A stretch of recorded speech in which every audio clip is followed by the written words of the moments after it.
여러분 안녕하십니까? 센 경제 현장, 오늘의 주요 뉴스입니다. 치솟는 전셋값에 차라리 집을 사자는 수요자들이 늘면서 지난 주말 견본주택에 관람객이 15만 명이나 몰렸습니다. 삼성전자의 지난해 한국 매출 실적이 8년 만에 최저점을 찍었습니다. 보험사들이 보험 가입자들을 상대로 제기한 소송이 지난해 크게 늘어 1000건을 육박했습니다.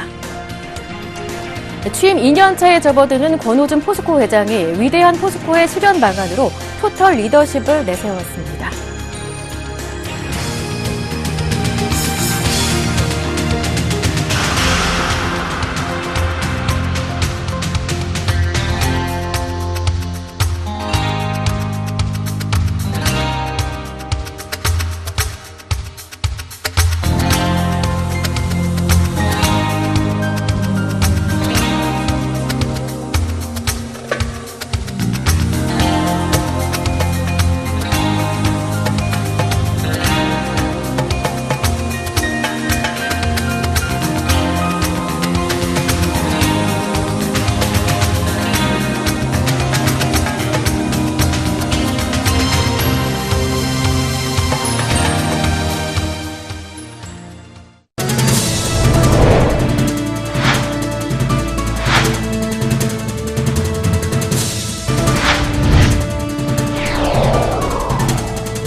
오늘부터는 기존의 전화 연결로 전해드렸던 증시 마감 시황을 기자가 스튜디오에 직접 출연해 더욱 생생한 목소리로 전해드리게 됐습니다. 네, 그 첫 시간 보도국의 한지희 기자와 함께합니다. 안녕하세요. 네, 안녕하세요.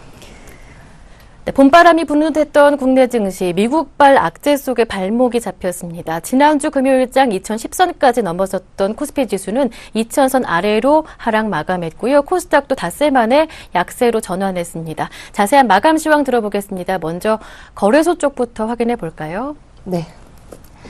코스닥은 오늘 외국인과 기관의 매도에 밀려 2000선을 내줬는데요. 오늘 코스닥 지수는 전날보다 1% 내린 1992.82포인트의 거래를 마감했습니다. 지난 주말 발표된 미국의 고용지표가 시장 예상치를 뛰어넘는 호조세를 보이면서 이 미국 중앙은행이 예상보다 빠른 시기에 금리를 올릴 수 있다는 우려가 커졌기 때문으로 풀이됩니다. 최근 10거래일 연속 매수세를 지속하며 코스피 상승을 이끌었던 외국인들은 이 미국인의 금리 인상 악재에 팔자세로 돌아섰는데요. 개인이 홀로 순매수하며 지수 방어에 나섰지만 2000선을 지켜내기엔 역부족이었습니다. 이날 개인은 2296억 원을 순매수했지만 외국인은 646억 원, 기관은 1726억 원을 순매도했습니다. 업종별로는 대부분 업종이 하락세를 보였습니다.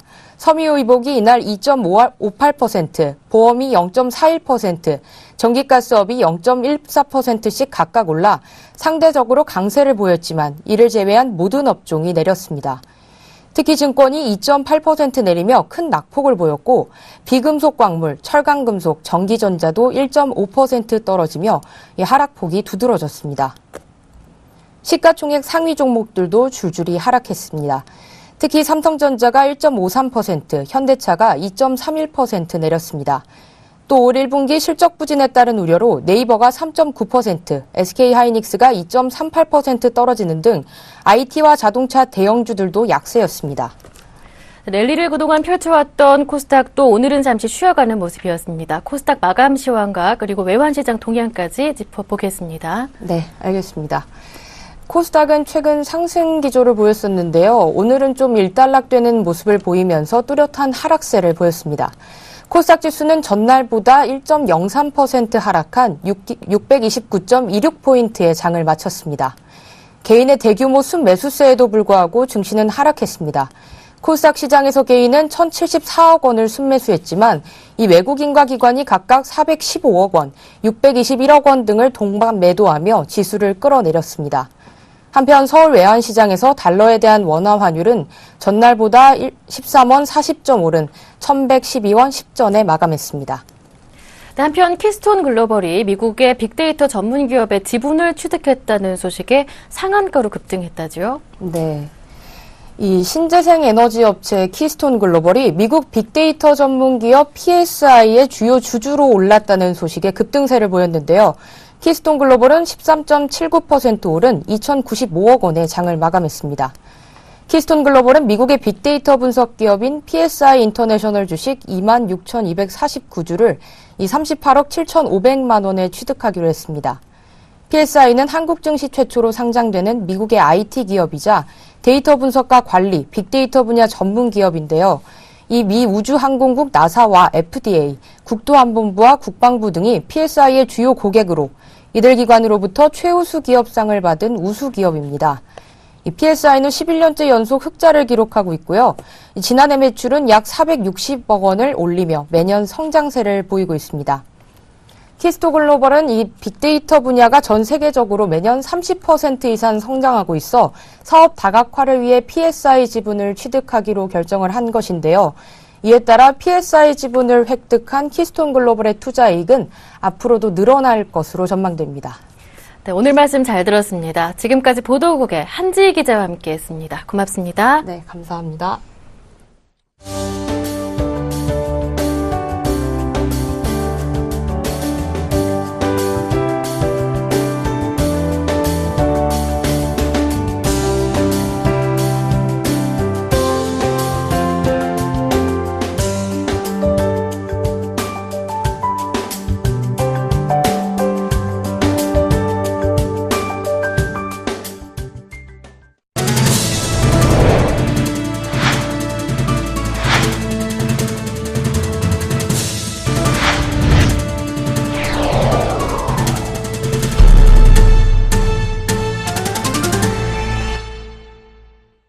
오늘의 주요 뉴스입니다.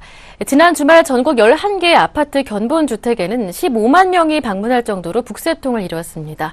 최근 전셋값이 오르자 이 기회에 내 집 마련을 하려는 수요자들이 몰린 것인데요. 이 소식 정창신 기자가 전합니다. 분양시장에 봄바람이 불고 있습니다. 전셋값 고공행진이 이어지면서 이 기회에 집을 사려는 수요자들이 견본주택을 찾아 북새통을 이뤘습니다. 부동산 업계에 따르면 지난 6일부터 8일까지 3일간 문을 연 견본주택은 전국 11곳으로 약 15만 명의 관람객이 몰렸습니다. 인천 청라국제도시에 들어서는 청라파크자이 더 테라스 견본주택에는 지난 주말 2만 5천 명이, 수원 영통로 효성 해링턴 플레이스에는 18,000명의 인파가 몰렸습니다. 부동산 전문가들은 전셋값 상승 탓에 매매로 갈아타려는 실수요가 몰린 것으로 분석하고 있습니다. 전세가가 많이 오른 건 사실이거든요. 그러다 보니까 이제 집을 좀 무리해서라도 하시려는 분도 계신데 금리가 또 떨어뜨리려고 하는데 그런 심리들이 이제 집을 사려고 하는 수요를 이어지는 것 같습니다. 기존 주택 거래도 활발한 모습입니다. 국토부에 따르면 지난 1월 전국 주택 매매량은 7만 9천여 가구로 2006년 이후 사상 최고치입니다. 이 수치는 주택 경기가 호황을 보였던 지난 2007년 1월 7만 8천여 건보다 많은 것입니다. 부동산 업계에서는 주택 거래가 활기를 띠자 집값도 오를 것으로 전망하고 있습니다. 매매 시장은 보험 이사철을 맞아서 전세난에 지친 세입자들이 일부 매수세로 돌아서는 점이 있고요.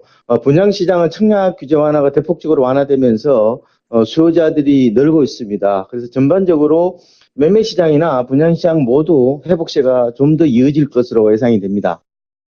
부동산 전문가들은 분위기에 휩쓸려 청약에 뛰어들기보다는 분양가와 집값 상승 가능성, 자금 마련 계획 등을 꼼꼼히 따질 필요가 있다고 조언하고 있습니다.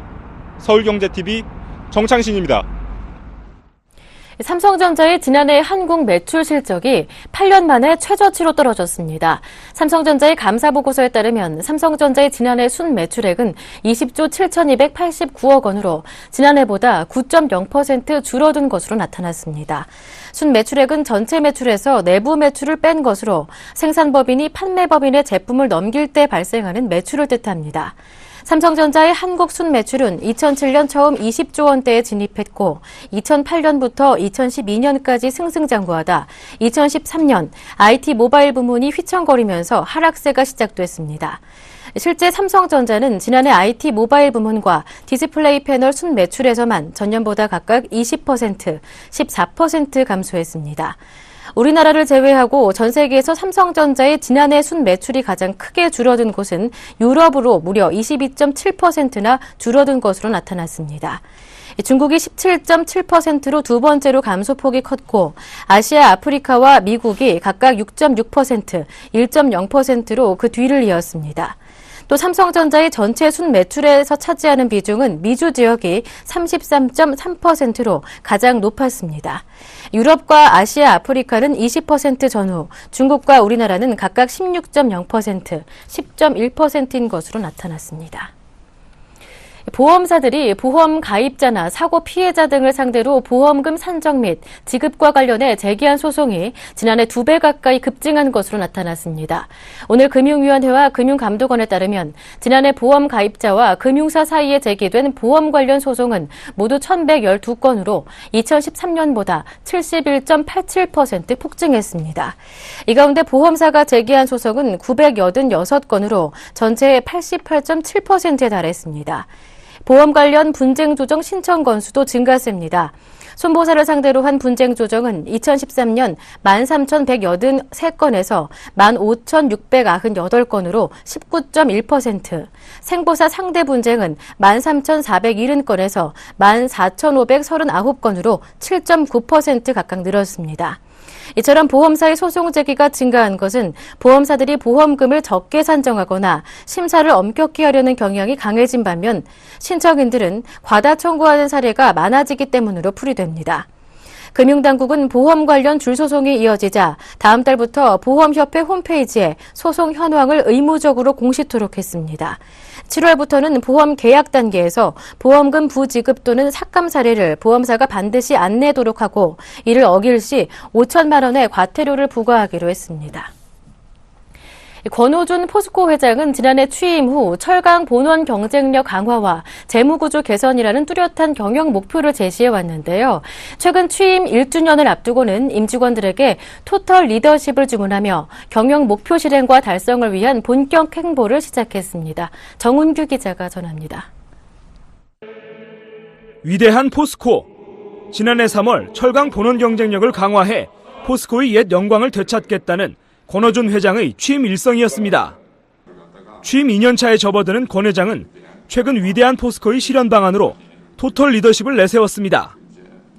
권 회장은 지난달 서울 대치동 포스코 센터에서 2,700여 명의 임직원을 대상으로 포스코 경영혁신과 리더의 자세라는 주제로 특강을 하면서 올해 역시 전 세계가 위기에 처해 있다는 이야기를 많이 하지만 톱 포지션을 유지하는 기업은 얼마든지 위기를 극복할 수 있다며 이런 때일수록 외부 환경에 연연하지 않고 우리 스스로 경쟁력을 높여가야 한다고 주문했습니다. 이어 취임 후 추진해온 철강 본원 경쟁력 강화와 재무구조 개선 등 중기 경영 계획에 대한 올 한 해 중점 과제도 제시했습니다.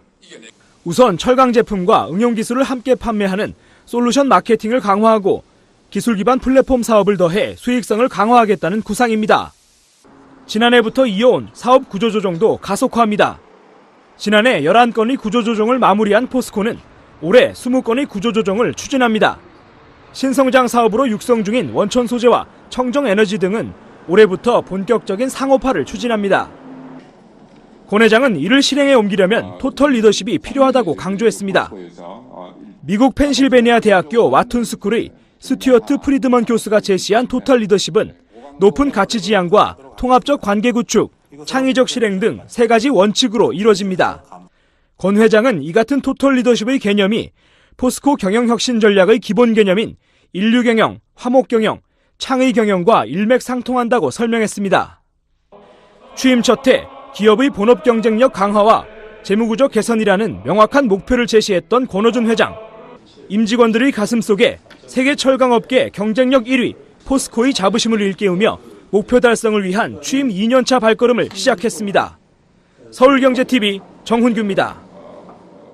20대에서 30대 직장인이 개인형 퇴직연금에 가입해 원금 보장형으로 자금을 운용하더라도 30년이 지나면 납부하는 총 수수료가 원금의 20%에 달하는 것으로 나타났습니다.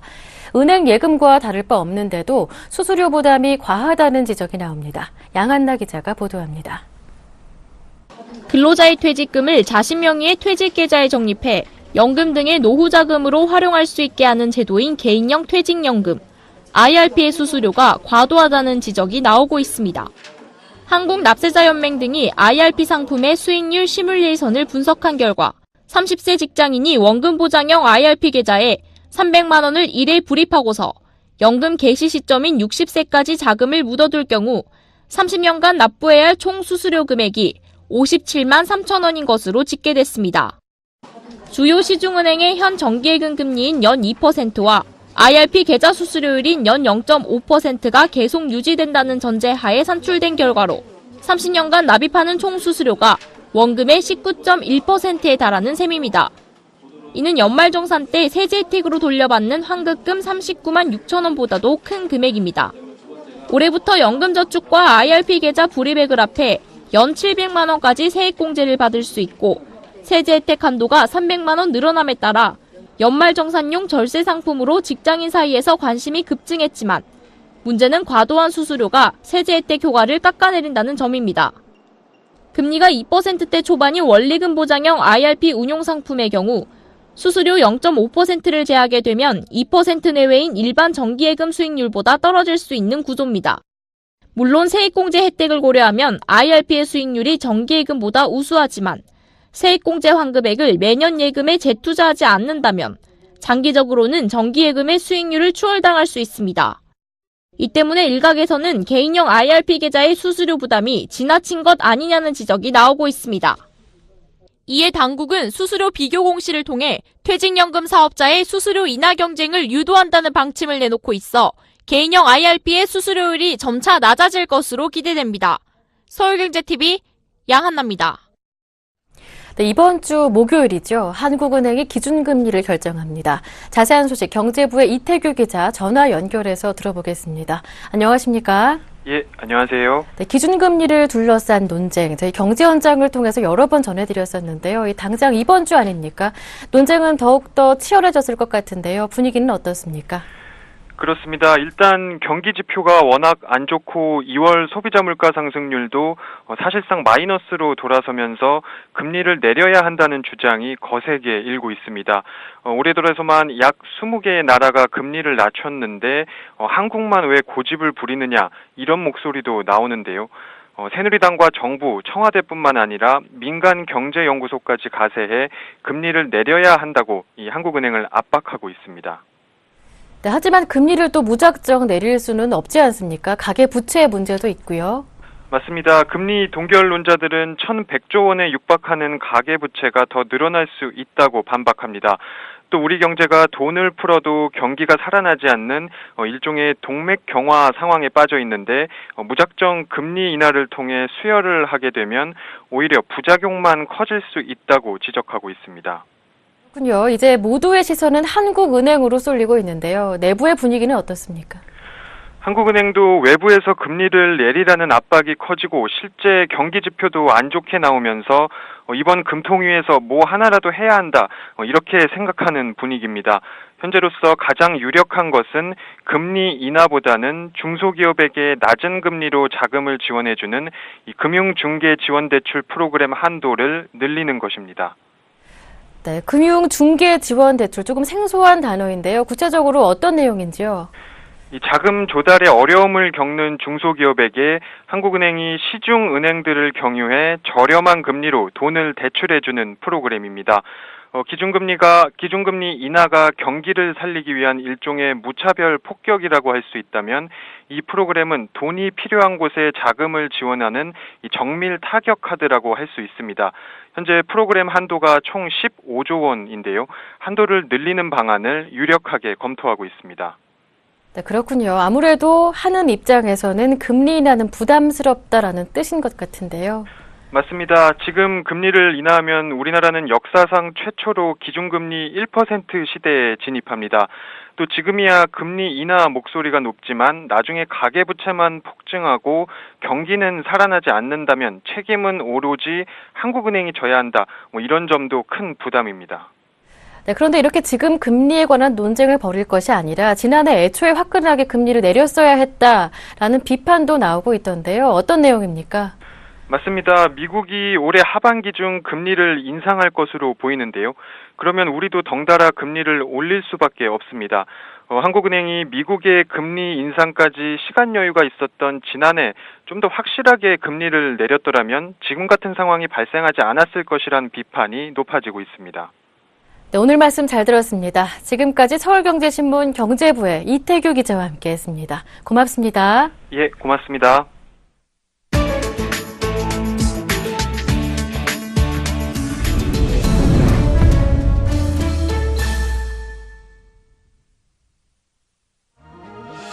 유럽중앙은행의 양적 완화가 9일부터 시행되는 가운데 유로존 양적 완화 초기 효과에 금융시장의 이목이 집중되고 있습니다.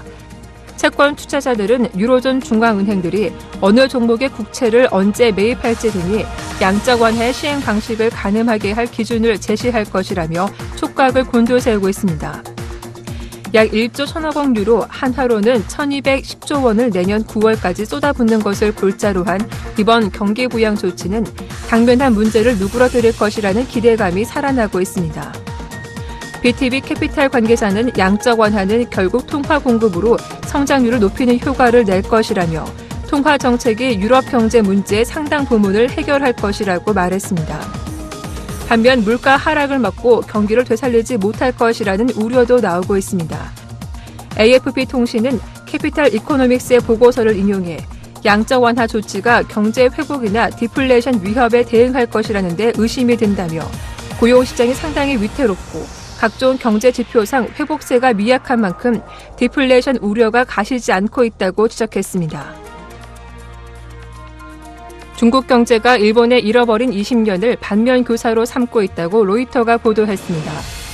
특히 1985년 플라자 협정 이후 자본 개정 자유화와 엔화 가치의 상승 등으로 비롯된 일본의 경제 정책 실수를 중국의 교훈으로 삼는 모습이라고 전했습니다. 중국과 일본은 영유권 및 과거사 마찰로 외교 관계가 경직됐음에도 경제 문제를 놓고는 비공개로 긴밀하게 소통해왔습니다. 중국의 성장이 둔화하고 디플레 우려가 커지면서 일본의 과거 정책 실패에 대한 관심이 구체화된 것으로 보입니다. 중국은 플라자 협정 후 일본 자동차 업계가 환율 부담으로 설비를 국외로 이전한 것과 자본 개정 자유화 후유증인 한번이 충격에 대처하면서 드러낸 허점을 집중 분석하고 있다는 분석입니다. 일본은행 통화정책 이사인 기우치 다카히데는 중국이 일본의 쓰라린 경험을 잘 활용하고 있다면서 성장 둔화에도 금융 불균형을 심화하는 정책을 배제하고 있다고 말했습니다. 그는 또 일본은 거품이 터질 때도 미국을 의식해 긴축으로 이행하지 못했다면서 중국이 이를 교훈 삼아 내수 안정에 중점을 두고 있다고 덧붙였습니다. 미국에서 서머타임으로 불리는 일광절약 시간제가 시행됐습니다. 하지만 미국 내에서 서머타임제 효과에 대한 무용론이 만만치 않습니다. 생체 리듬을 깨면서까지 1년에 2번씩 인위적인 시간대를 만들어 시간과의 싸움을 할 필요가 있느냐는 것입니다.